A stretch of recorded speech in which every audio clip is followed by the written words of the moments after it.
আচ্ছা, স্ক্রিনের উপর একটা অঙ্ক টুকে রেখেছি। এটা এসএসসি সিজিএল ব্যাংক রেলওয়েতে এসছে।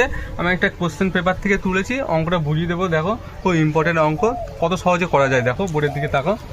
দেখো এখানে 2^22 কতগুলো আছে? 1, 2, 3, 4, ঠিক আছে। তো আমি তোমাদের তো বলেছিলাম যে কোনো সংখ্যার সাথে কিছু নেই মানে গুণ আকারে কী থাকে? 1 থাকে। 1 থাকে তো, তাহলে এর সাথে সব জায়গায় কি 1 1 আছে। দেখো গুণ আকারে কী আছে? 1 করে আছে। যদি 1 করে থাকে, এবার দেখো সব জায়গায় কি মিল আছে? 2^22 কমন নিয়ে নিলাম, তাহলে আমার এখানে কি থাকছে? 1 প্লাস এটা 1 প্লাস এটা 1 প্লাস 1, তাহলে কত হলো? 2^20 ব্র্যাকেট থাকা মানে গুণ 1 2 3 4, তাহলে কত হলো? এখানে আমার এখানে 4 হলো।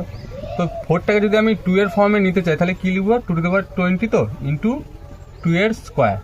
দেখো আমরা তো জানি সূচকের নিয়ম অনুযায়ী যদি বেসগুলো 1 হয় তাহলে কি হয়, মানে সেম যদি হয় তাহলে ওটাই লিখবো, আর পাওয়ারগুলো কী হবে? যোগ হয়ে যাবে। 20 প্লাস 2, তাহলে কত হবে? 2^22, এটাই অ্যান্সার। তো ভিডিওটা যদি ভালো লেগে থাকে লাইক করবে, আর যদি বুঝতে সমস্যা হয় আমার কমেন্টে জানিও, আর চ্যানেলটিতে নতুন হয়ে থাকলে সাবস্ক্রাইব করে পাশে থাকবে।